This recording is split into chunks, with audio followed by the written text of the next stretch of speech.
Now for the track guide. For starting, if you want to improve at a quicker pace, I just released a GT3 course where I go into all the details what makes a good and great GT3 driver. So if you want to enroll into that, there's a lot of value. Link will be in the description. Now going in the track guide itself, a reference for braking for turn 1 will be the 100-meter board. You want to brake before the 100. It's important to settle the car down while you're going into this downhill braking zone so that the ABS won't be triggering because you will have less turn in. So brake nice and early. Make sure you're using all the space around here. The left tire should be on the curb here on the left.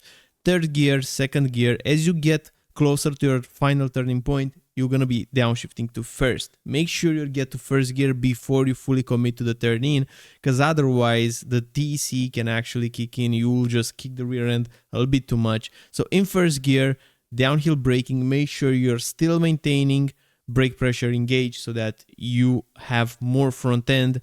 Now, as close as you can to this red and white stick on the right side, still hold 7%, 1%. And the moment that you don't see the stick anymore, that's the moment that you smash the throttle aggressively, because this is a compression zone. When the car is landing, you have a lot more grip. Also, notice how much we're using the steering. We're almost using 180 degrees of steering wheel angle, even more at this point. So don't be shy on using the front tires because you really need them, and there's a lot of available grip here at the apex. Unwind quickly so that you don't engage the TC on your way out, and bring the car as quickly as you can to the right side. Make sure you're not losing time in between by relaxing mid-corner. After you're landing, bring the car as quickly as you can to the right side. You don't have too much time to do this, and notice that we're turning in this corner from the center of the track. Pretty difficult spot to find the perfect turning point. It's gonna be done mostly on feel. It's almost like you bring the car as quickly as you can to the right side, and when you're in the center of the track, then you're gonna commit to the turn in. You're gonna drop the throttle and add maybe 1% on the brakes. Don't brake more because you will first of all overheat the tires, possibly overslow the car, and the car will also have an oversteery balance. So if you hold the trail brake too much when you're going into this corner, the car might spin. Doing a lift like 1% on the trail brake, as you can see right now in the telemetry. And then when you're getting closer to seeing the ending of the curb here, or almost in the center of the curb, you're gonna be smashing the throttle, modulating a little bit, but then reaching 100% throttle. You should be arriving on the right side with the right tires on the green part, with the left tires still on the white line on the tarmac right here, making sure we're not getting the off track. And then you're gonna be turning in the corner. Reference for braking will be the end of this green on the right side. When this ends, you're gonna be braking and turning in second gear. Make sure you're not going too hot because we need to cut this curb a lot, as you can see.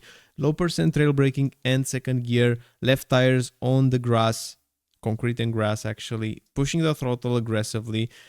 This is the highlight right here. Like, your car should be closer to the white line on the left side so that we can attack the next corner, the right-hander, properly. It's important to prioritize this corner because this leads to a decent straight.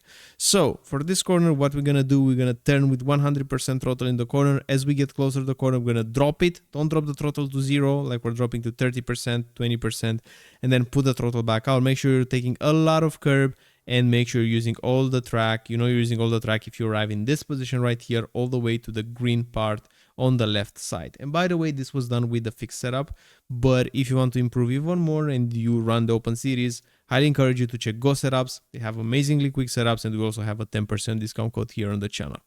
Now going into the next corner, a reference for braking will be the ending of these cones right here. You're going to be braking, turning almost at the same time. Keep a tight line near the white line. The moment that you reach the white line, push the throttle aggressively. You should be getting into the center of the track. Make sure you're not pushing the car all the way to the right side because the next corner will be extremely compromised. This leads to a big straight. So we are trying as hard as we can now to brake diagonally. Reference for braking is before this exit road on the left side. You see this one right here. Before it, you're going to be applying the brakes. You're going to be braking diagonally towards the left.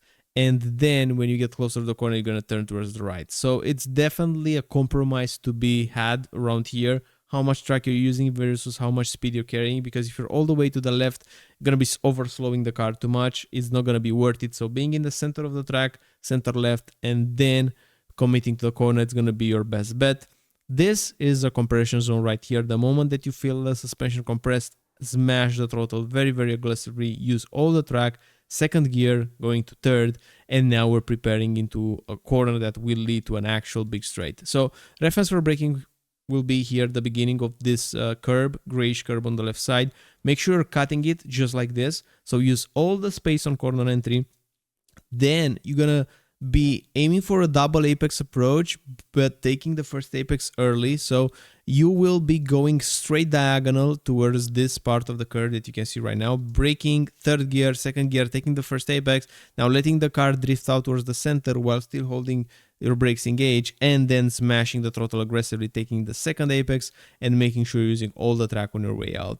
It's a pretty standard double apex approach, but make sure you're not doing too many throttle modulations on your way out. This is all flat out, aligning the car on the right side, and the reference for braking around here will be before the 100-meter board. Braking in a straight line, you can brake on this green part. Notice this, super important, so don't align yourself with the white lines. To have the right tires on the white line, you can go further ahead, and now your vision should be on the green part of the curb right here, because you want to mount this curb completely. So make sure you're slowing the car down enough so that you're going completely over the curb.